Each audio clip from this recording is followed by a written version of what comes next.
Hi. Welcome once again to LGBT with Tiffany here monthly on CCP's YouTube page. So excited to have faculty, students, and other people here. So, this is sponsored, of course, by the Mark David LGBTQ Center. And my name, of course, is Tiffany Uma Mascara, and I'm your hostess with the mostest, here to give you all the tea about your favorite faculty members at CCP. So, I am extremely excited to announce this month's guest is, drumroll, Lynette Lucas.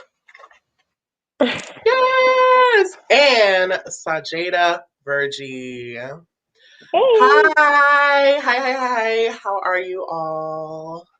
we're doing well. Good, Good, thanks. good. Yes. I'm so excited to have you here and to get a little bit more in depth with the faculty of CCP. So I just want you to introduce yourselves with your name, job title, college majors, and what you do at CCP. All right. Go ahead. All right, Sajida. So I'm Dr. Lynette Lucas. I am currently the acting department head for the counseling department at Community College of Philadelphia. And in my role, we work with students who are, transitioning to college. So they may be dealing with some personal, emotional challenges, also academic issues. So we work with students who are on academic probation, transfer students, first time students, continuating students. And with that, we offer different workshops, just different outreach for students. My background, I went to Bloomsburg University and I majored in social work. Started off as a chemistry major, changed my major. I'm sorry, I started off as a biology major, but I couldn't pass chemistry.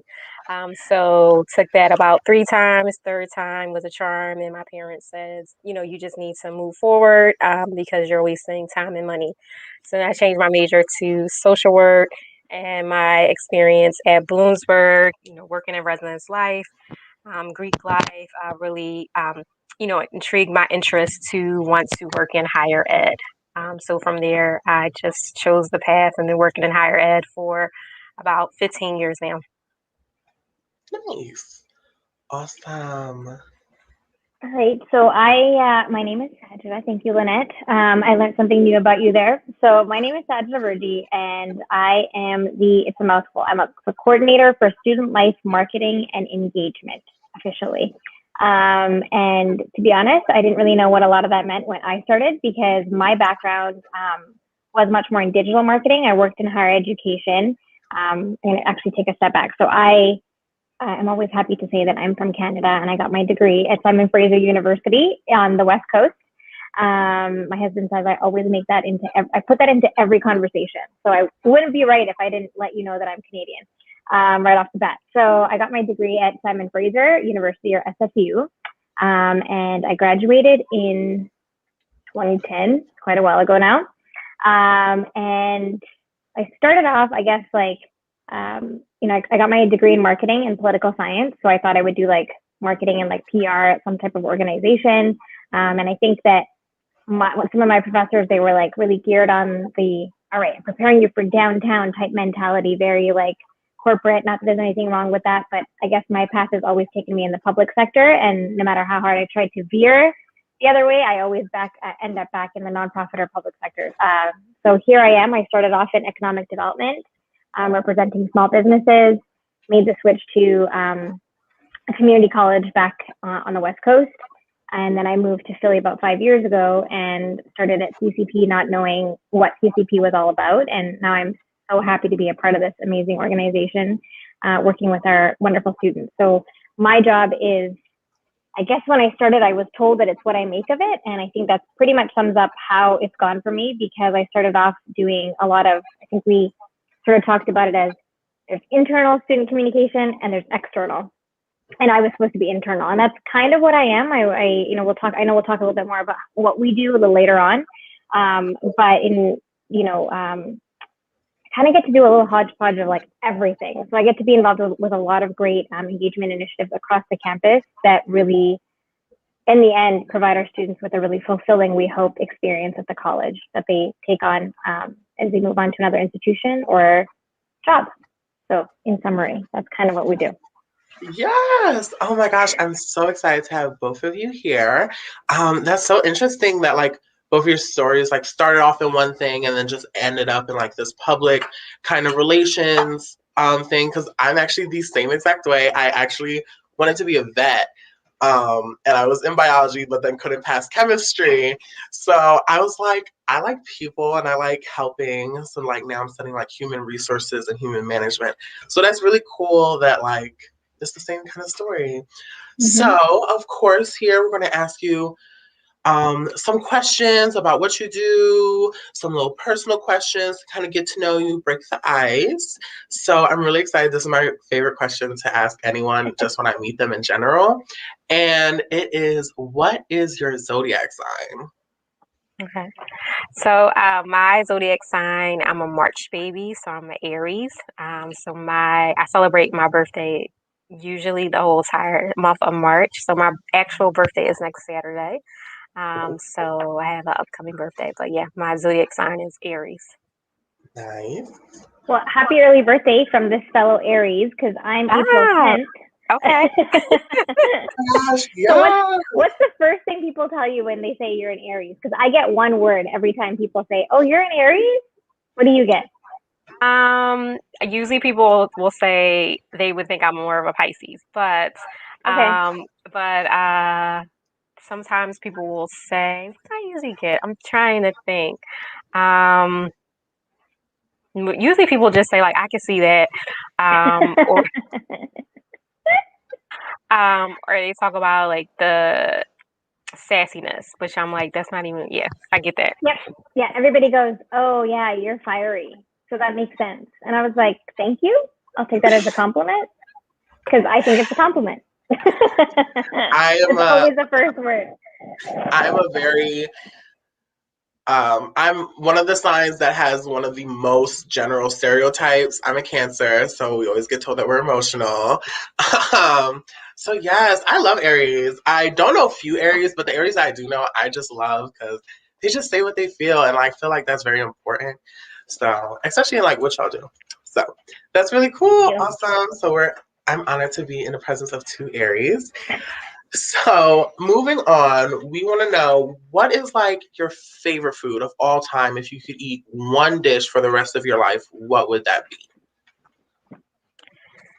That's a hard one because I'm a foodie and I don't really have like a favorite dish.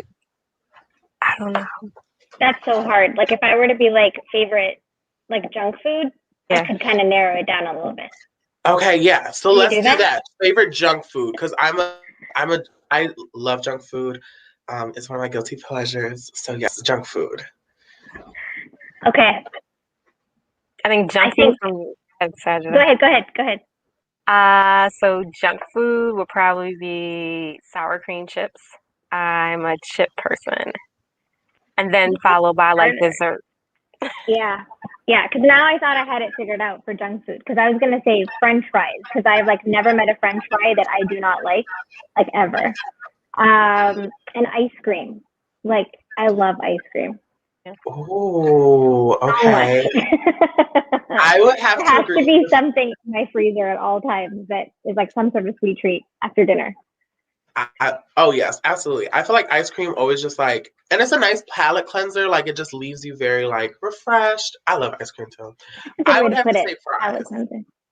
I would have to say fries. Because I also love mayo, and like fries and mayo are just like fire.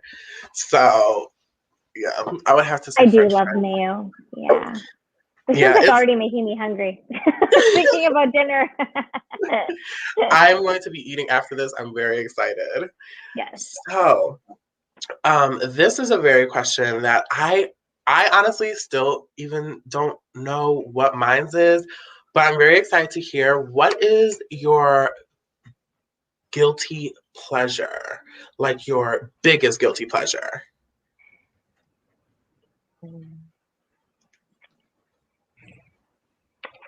That's hard. Right? Like I guess if I'm thinking like guilty pleasure in my spare time, I guess I would say that I like watching really bad romantic comedies and reality television. Like not often, but then I get in this like spiral of reality TV and like the really bad like reality TV. You know, like at the beginning of quarantine, we watched Love is Blind, and I was like, I never thought I would watch Love is Blind. I'm not judging people who do, but I was just like, wow, I spiraled real fast, and we were like addicted. And both of us looked at each other, we're like, what are we watching? Like, I can't believe that. So reality TV, but only on the auto occasion when I like get into that. And I feel like that's happened a little bit more during the last year, where we're like, now what do we binge watch? Now what do we watch? You know? Right. Yeah. You definitely spiral in quarantine. Right? Yeah. Okay. Good. I'm glad I'm not the only one. I'll watch every week. I'm like, what's my new focus? What am I watching this week? For me, it would be I love Christmas movies. I can watch them all year long. So, the Hallmark Channel is my favorite. So when July comes around, it's like Christmas in July, and then like September, October. Then I'm like, I think I saw all 42 this season. Is there any more? Then I'm mad. Like some new movies. But yeah, I truly love Christmas movies. I mean, you really can't go wrong with a good Christmas movie, though. Let's just be honest. Like, the cheesier, the better. I saw some on Netflix, too, so I don't know if that counts, but they get you in the spirit. Yes. Right? Yeah, absolutely. And I'm a person that likes to think about Christmas gifts all year round because, like, I like to give my friends gifts that, like, I know that they would like from, like, just having conversations. So there's always room for Christmas, in my opinion. Yes. I think mine would have to be Glee. I'm really obsessed with Glee. And I feel like I'm judged because like a lot of people just have a lot of feelings about Glee because Glee just brings up a lot of feelings, but it's something that I really truly love. All in all. So we all agreed on TV. Some type of TV. And I think that was like, I think that's going to be like the answer for like a lot of people coming on out of quarantine because that's all we had was a TV. So yes. Well, of course, you know that CCP is in Philadelphia, and Philadelphia is known for their cheesesteaks. But something else that Philadelphia is known for is the biggest debate on who makes the best cheesesteaks. So I would like to know from you two, who, in your opinion, makes the best cheesesteak in Philly? So when I do eat cheesesteaks, and I'm not really a cheesesteak lover. I know that sounds bad, so you might revoke my Philly card, but I would say D'Alessandro's would be my favorite. Yeah. Okay, so I keep saying I'm like new to Philly, but I think I'm 5 years in now, so I don't think I can say I'm new anymore. I think I'd like to think I'm from Philly now. Although I'm not going to say that too loud because West Coast, Best Coast, but you know, okay. But yeah, so as a practicing Muslim, I have to eat halal meat. So I only have one place that I know of that I can go for cheesesteaks, and that's Saad's, which is close to Penn's campus. And my husband took me there when we first got married, and I was like, wow, I get it now. This is amazing. But Saad's is also known for their chicken marouche sandwich. So while they have an amazing cheesesteak, they also have this chicken sandwich that has like, it's their own creation, with like I don't know if it's grilled chicken, but they put like pickles and tomatoes and this like amazing garlic sauce inside. So if you have not been to Saad's, try their cheesesteak and try their chicken marouche. So that's top for me. So yeah, I don't have like one of the conventional options. So that's my pick, but you have to try it and then let me know where they rate. Because apparently they've been rated some of the best. Apparently. I would definitely honestly agree. I actually love halal meat. Like it's one of my favorite things. I just love like food from just different cultures and all this other thing. Because my mom is German and Jamaican, and my dad was Puerto Rican. So like every dinner was like just a huge culture fest. So yes, I'm obsessed. Definitely will try because I've been looking for new places to eat in Philly. So I definitely I just put it in my phone. You gotta go try that one. I think you will not be disappointed. I think you'll enjoy it. I'm It's excited. been I'm pretty, so it's been pretty cool to come to a city that has like such a large Muslim population because it's just like a whole new world coming here with just not only restaurants but culture and like there's all these places like we would travel a lot further to be able to go like buy abayas and hijabs and like that's like right in the city. So it's still kind of a novelty to me where I'm like, wow, this is great. There's people walking around like with hijab on everywhere. So it's yes, pretty cool. I love Philly is a great it. city. Yes, Yeah. I love it. So both of you work in the office of Dean of Students, well, work under the Dean of Students. So what services does your division offer to students at CCP? Now we're getting into the nitty gritty, the work. I think our division overall offers everything. We are like the go-to for just students as far as, cultural outreach, student engagement, also, just the student programming and student life. I think at community college, a lot of people take for granted that, you can't engage culturally because it's not a four-year institution, it's not a residential campus, but there are a lot of things, student involvement is really heavy at community college, and students just have to be willing to, reach out as opposed to maybe just coming to class and going straight home or going to work. And if there's not an opportunity for students to be involved, there's definitely room for students to create their own types of organizations and clubs, which I really love about community college. But in the counseling department, and I talked about this, in the part of my introduction, but we really just meet students where they're at. So provide that holistic approach where students sometimes will just come to us for just different resources, whether it is just to check in how they're doing personally, how they're doing academically. We work with students who are on academic probation. So we have Campaign 67, which is for students who didn't meet that 67% mark and they're placed on academic probation and they have about one semester to get off of probation. So just trying to help them navigate that process, whether it's, it's a time management study skills. Is it, maybe you're taking too many credits. I know that over the past year, it's really been difficult for students during the pandemic, taking classes online, the whole virtual process. Some students love it and some students are really struggling with this whole process. And, we've been trying to do just different methods of outreach for students. So we've been doing, online, the virtual workshops, just trying to keep students engaged as much as possible. Because sometimes it's easy for students to fall through the cracks. And, we just want to be that support system for students. So the academic, the social, the emotional enrichment piece is basically the main role that we play for students at community college in our department. Yes. Yeah, Lynette really summed that up perfectly because under the Dean of Students, I mean, we really have a little bit something for everyone, right? Some type of support service or some type of involvement opportunity. So the Dean of Students portfolio includes, as you see here, counseling. We've got collegiate recovery. We have student success, athletics, student engagement, student leadership, and I don't think I'm missing anybody. Hopefully, I'm not missing anybody.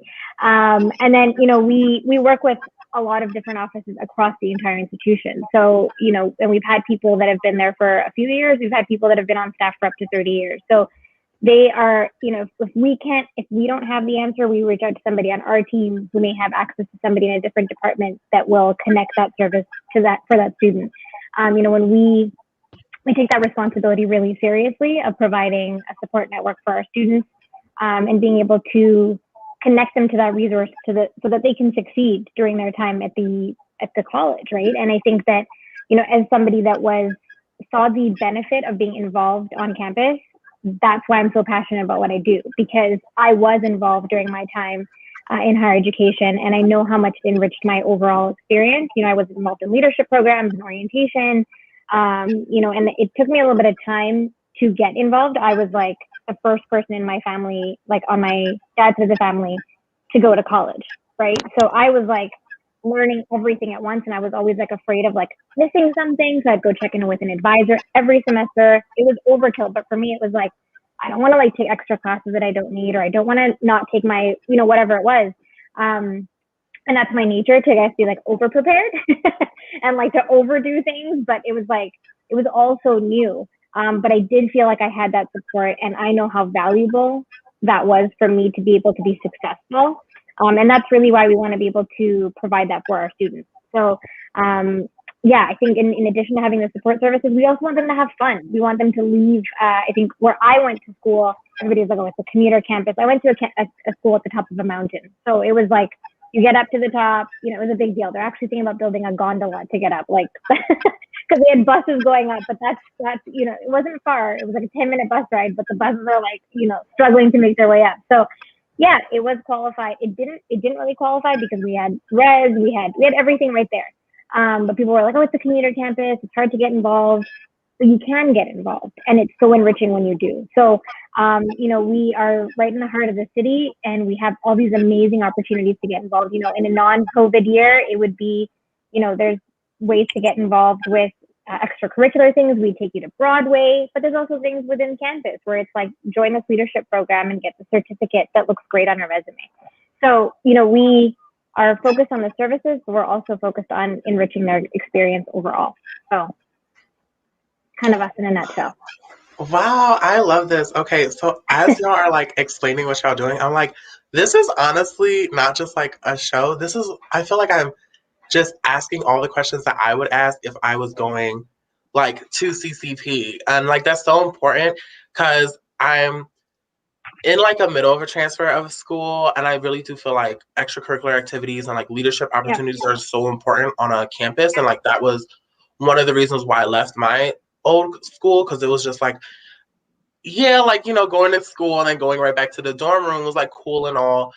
But I really want to like, you know, help. I really want to do things. I want to leave a legacy when I leave that college, you know? So it's really good that you guys are like doing that and like so just grounded in that you have this division in general. And like over there. Oh, sorry. No, sorry. I didn't mean sorry. to cut you off. No, you're fine. So, since the beginning of the show, like just hearing like all the things that you do for students it just warms my heart. So I just want to say thank you on behalf of me. I forgot to mention two offices as we're talking, which one is the Mark David LGBTQ Center, also falls under the Dean's portfolio, of course, and the Women's Outreach and Advocacy Center. So I knew I was missing something, but those are two more and CME. Where am I? The Center for Male Engagement. So those are three specific cohorts that, you know, deal with students of very specific populations, but provide services to all as well. So can't forget those three. Yes. And now if I'm forgetting somebody, I'm sorry. Well, that's amazing that there's so many like cohorts, divisions that like it's just you just forget sometimes. Like there's just so many. That's amazing. So speaking of like, go ahead. Because I know, like, for students that they're watching, we're halfway through the semester. So this is sometimes where students fall off, especially after spring break. I mean, this week is cold, but last week it was really nice. And when the weather breaks, students lose their motivation, and I understand that. But just try to stay connected. We're halfway through the semester. Keep pushing. And, you know, if you need to connect with that counselor, please do. If you haven't, you know, attended a workshop, we have workshops that we're offering pretty much every week, and that's on Pride Portal. Some stress management. This is when students, their anxiety level kicks in to a whole nother level. So we have Tai Chi, we have a stress management session. So this is just like a great opportunity, you know, for students to do, and it's virtual. So you don't have to leave, you know, you're in the comfort of your home. Those are just great opportunities for students. Yes. Well, that's actually a perfect segue. Speaking of Pride Portal and virtual programming, I was actually looking at the Pride Portal the other day, and I noticed that so many of the calendar events are student development and counseling. And I wanted to know, how was the adjustment doing digital programming in the past year? Ooh. I would say, I think the word that sums it up best is a little bit of an experiment. And I know that it's not just us as an institution. That's obviously, I think, like, you know, I was just listening to, like, my husband was in a town hall, and I could overhear the main speaker just saying that, you know, there's so many things that we didn't think that we could do last year because we just were used to doing everything in person. We never had to think about doing anything virtually, right? And now all of a sudden, we were really starting to build momentum with in-person programming. It was really exciting to see that. And then of course, COVID sort of halted everything and shifted everything to a virtual world. Something that we've never had to do, right? We always had in-person events. It was never we're doing this online, join us, so I think we all had to learn to I think the word of the year for most people is pivot, because that's what we had to do. But it was a struggle because now it's everybody, and I'm sure we've all heard this over and over again, but now everybody's there's people that were out there having to actually work. They were our essential workers and still are. So they've got that on top of school now being online, which for me, it was never a good mechanism to learn. I needed to be in person. So that's a struggle. Some of our students are parents. They're now trying to educate their children on top of all their other responsibilities. So I think that we did, and we still do, it's hard. There's so many competing interests. There's Zoom fatigue. There's all the stuff like that. I had to attend a virtual bridal shower the other day, and I'm wow, it was fun, but it's totally not the same thing as being in person. So it's been a struggle, but I also know that, it's our students just being, pulled in 100 different directions. And that is definitely a huge challenge that we have to sort of compete against, and not compete, but really realize that that's just also what it is. But we are seeing our students attend. It's just that, we're trying to ask them what they want and what time is good. And so we're seeing them come to things, but I know it's a struggle that many institutions are facing. Yeah, absolutely. Yeah. Looks like we lost. You lost Lynette. Oh, she's back. There we go. Speak it into existence. Perfect timing. Right as I finished up, awesome. She'll be able to join in. Yes. But yeah, that's yes, I definitely agree. I think one of the good things about the pandemic is that finally I feel like everyone's on the same page of we're all going through the same thing. Right. Having the transition of live drag shows to digital drag shows has been so difficult, especially when it comes to tipping and stuff, because you can't really monitor that over digital. And same thing with the students. You can't really monitor if they're actually paying attention or if they're actually really present or just holding it up just so that way they can get the credit. Right. It's a real struggle. And I think Lynette can probably speak to it more on the academic side than I could. I'm thinking more on the extracurricular side, but yeah, I know that it's been a struggle for us for sure. Yeah, I mean, it definitely has been a struggle with trying to keep students engaged. Online for some students, they really enjoy it, they find it convenient. And then for some students, they find it very challenging, and they're just at a place where they're at their wits. When are we coming back in person? And just really how do you keep students engaged? And you also have to be self-disciplined. Some students assume that taking online classes are easier, but it's actually a lot more challenging. And sometimes the work is the amount that you have to do with that, because of the mere fact that you're basically, a lot of it is self-taught, and then the time management, you're not physically going on campus, so the time that it takes for you to get to campus plus the time that you're in class. And so some students don't realize the amount of homework, just because you're not in class, you're making up that time and doing that. I think that for students, just really creating a time management schedule, what works for them in this season. We're mindful of some students, don't have places in their home. If they live in multifamily homes, they don't have a private place to study, to do Zoom calls, to talk with their professors. And, they're not able to access the library and those different things. So just really, we're almost halfway through this, COVID. So just really want students to try to do their best. I definitely applaud students for just their motivation and their determination, because I know it's very hard in this climate to be able to offer, to go through this. Yeah.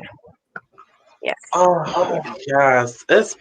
I feel like I again, speaking on we're all on the same page. I also love that everyone's I'm so done with this. I'm so ready to get back in person. But I do also love the creativity that has stemmed also from the pandemic. I feel like everyone has, even though the adjustment has been very difficult, everyone is still kind of like, okay, we got kind of like a rhythm going. We kind of got something, and now it's just trying to see what the future holds. I feel like that's what everyone's question. So again, speaking of programming and all those other things, we wanted to know, what is the best way for students to get involved and find out about programs that and services that your division offers? Well, I think you touched on it, and I think we both touched on it too, and that would be Pride Portal. So that's like become our online hub, or the intention always has been to make it our online hub of student involvement. So, an essential source of information. So we have, at one point, I think at the beginning of the semester, we had over 200 virtual events plugged into there. So really, it's like you're supposed to be able to go on there and see what's happening at any given day, at any given time, and really be able to plan your schedule according to a lot of the events. So that's our intention, whether we're in a virtual world or in an in-person, on campus, that you should be able to, go on there and see what's up and join any of those activities.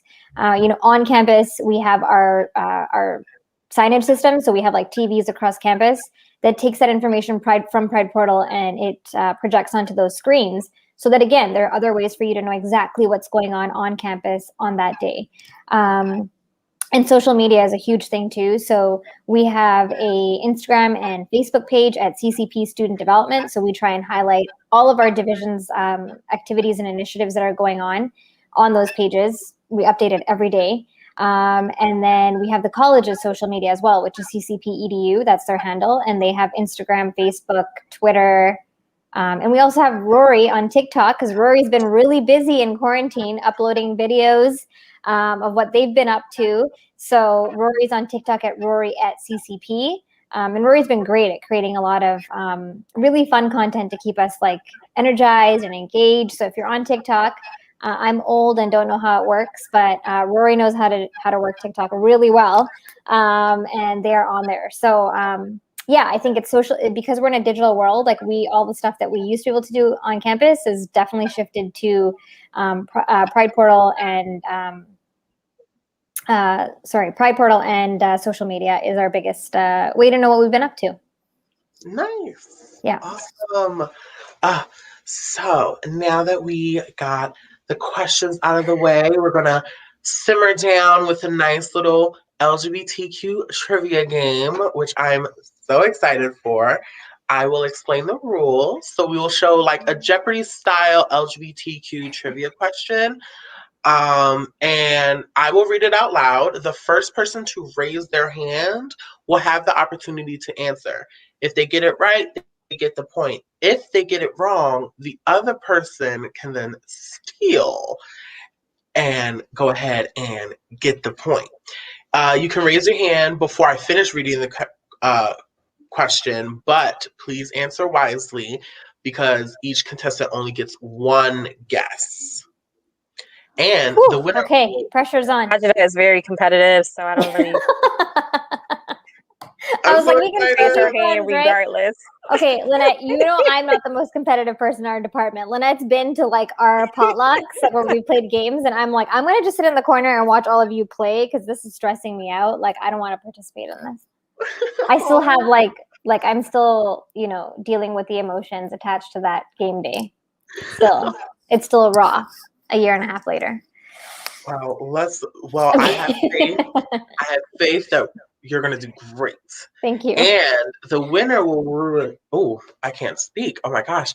The winner will receive some Mark David LGBTQ Center swag. All right. A little swag, a little bracelet, pin, etc. So I'm super excited. Okay. So the first question is going to be, this venue in NYC is widely cited as the start of the modern LGBTQ movement.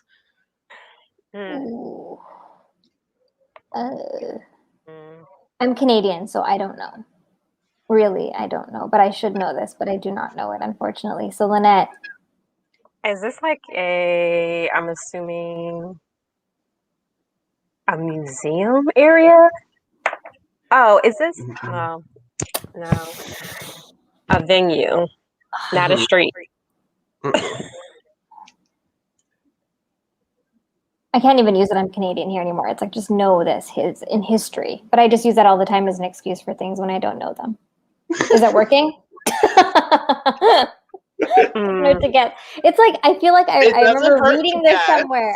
I know, I remember reading this somewhere, especially when we were doing like when the Mark David Center was like hosting, I remember seeing this on a slide, but I can't remember the name. So it's not Times Square. It's not Central Park. A venue. A venue. And it's not a museum. People go there to visit because of the culture and the history of it. So that's kind of like, but it's not. It's a bar. It's a bar. Mm-hmm. Oh, that's my hint. Okay. So I don't know what that bar would be. Yeah, me neither. So it's my dream to perform here. The bar is called Stonewall Inn, where the first brick was thrown. Okay. Got it. Okay. The Stonewall Inn. Yes. So if you're ever in New York, please try to go visit the Stonewall Inn. It's a great bar, especially during Pride season. It's like the livest time. So yes. Okay.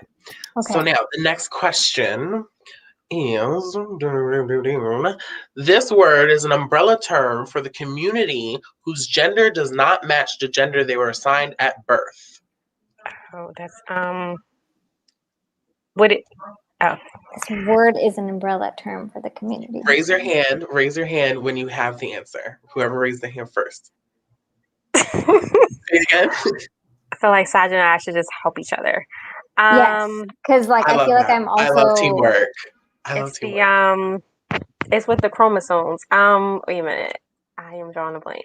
Me too. This is bad. I'm like freezing. Like I know this. Like I didn't know the last one, but I know this, and I'm just like. Hermaphrodite? No. No, intersex. If that's where we're going, but I don't. Close. We're getting there. Umbrella term for the community whose community. Mm-hmm. That word is throwing me off.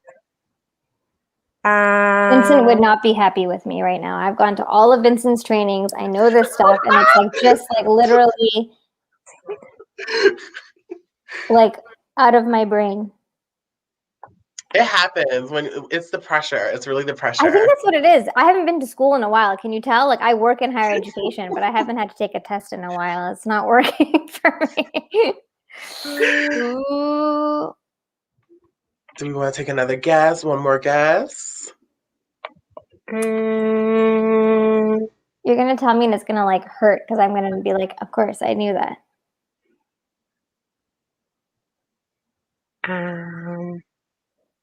Intersex. Okay, so I got that right. There we go. I thought you said you didn't get it right. No, well, I got it says what, like how the term. I said that first one. No, the first time. So the answer I said it wrong. Okay, that's the wrong. But we're getting somewhere. Oh, all right. I'm like, so let's move on. Okay, and it's not intersex. Okay. So the answer is the transgender or trans community. I was gonna say that, but I thought that I was thinking about. Okay, I was thinking more like said it like word. Right, I was thinking like. Because sometimes, maybe I think I'm thinking about it too much because I was like, no, I'm thinking about the terminologies that I've learned and I was like, no, that does, okay, anyways. So I was going to say the same exact thing. That happens a lot of times in like trivia games. And it's one of that's why I love watching trivia game shows because the simplest question will cause you to overthink because of like what's on stake or like what's, because of that, winner thing. I was thinking a little bit more scientific and technical and be like, no, what's like the more right? Okay, right. And it really was that. Okay. So the next question. I don't know if I want a next question. I'm scared. Bisexuality is similar to bisexuality, but is defined as the attraction to people of all genders or regardless of gender, rather than two or more genders. And this is also how I identify. So this is great. All these questions are about me. I love it. Is it pan? Mhm. Sexual. Yay! Okay. Sajda has See, 1 point. I do have 1 point. I did listen in all the trainings. I promise. I did. See, you just need that. You just need a warm up. That's what it was. I redeemed my. Yeah, I'm not going to get too excited because I'm scared I'm going to just, eat my words in a second. All right. So the next question is: this bookstore is the oldest LGBTQ bookstore in America still operating, and has been called the center of gay Philly. It's like I've been to this bookstore. It's something like it's the AIDS, I think, right? Mm-hmm. But I can't.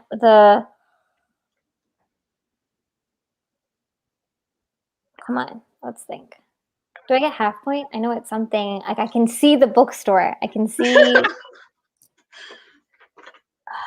What's the name? Again, it doesn't hurt to guess. I know it's like. Wait a minute. It's like Philly AIDS. Philly AIDS, isn't it? Thrift or something. Mm-hmm. It's like somebody's name, isn't 12th it? Street or Yeah, something. but it's someone's name. So Philly Somebody's AIDS Thrift runs it, but it's someone's name. Yeah, it's somebody's name. Okay, I'm about to start my A, B, C, and then see if it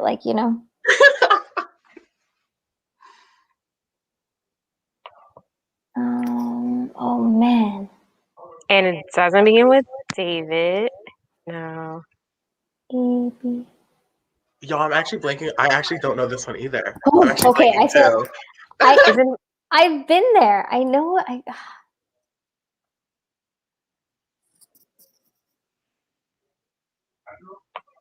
Can we get like a hint with what letter it starts with? Do we get that? Maybe we Yes. can get If I knew the answer, I would give you this hint. Maybe our producer starts with a G. G. Gianna. G. Giovanni. Uh-huh. Oh, there you go. It's Giovanni's room. Okay. Yes. There we go. Okay. Yes. Philly A's Thrift at That's Giovanni. okay. Yeah. Okay, that was a pretty equitable, right? That was like a half and half there, I would say. Yeah, and we got a little help with the G, but yes, I definitely do half point. Love it. Good. Thank you. It. A tie. That's what we're gonna do. 1-1. So next question is: this sexuality describes a person with little to no interest in or desire for sexual activity, or who does not experience sexual attraction. Okay, is it asexual? Yes! Asexuality. One of my closest friends is asexual. I love all of these questions. Okay, do we have more questions? Yes. Okay. Okay. Last question. So you're in the lead. It could all change right now. It could all change. It could all change. And then the tie. I'm on the edge of my seat. All right. An umbrella term for people whose gender does not fit within the binary of man/woman. Non-binary. Oh, yes! And we have 2 different spellings. So we have a winner. I'm going to share it with Lynette. Can we do that? Yes! Yay! I love that. I love a good share. We were working on it together. That's what we were doing. y'all were solving these. I feel like y'all to an escape room would be very good. There we go. Thank you. Thanks, Sajda. Of course. Yeah. Teamwork makes the dream work. It's how we operate in our department. So we got to carry that spirit on here. For sure. I love it. And it's also teamwork of Aries. It's just everything. That's right. Oh my goodness. We all get to celebrate our second birthday in quarantine. It's great. Hopefully, I feel like, I'm gonna have to Hopefully try. our season is the last season that has to experience it in quarantine. Hopefully. Hopefully. Oh, well, this was so much fun. That concludes our show.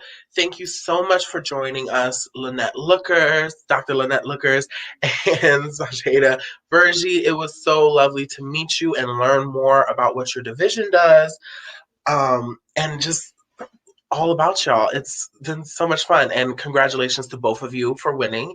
You will be Thank getting you. some Mark David swag. I'm so excited to see y'all rock it. And yes, so everyone, join us for our next show, which is going to be on Tuesday, April 13th at 3 p.m. here live on YouTube. And make sure you follow CCP LGBTQ to stay updated with any events that Mark David LGBTQ Center is doing. And use the link in the bio to join our email list so you can stay updated on everything that is LGBTQ. So bye everyone. I hope to see you next month. Thank you. So much fun. Have a great Bye. evening, everybody. See you later. For having Bye. us. Bye.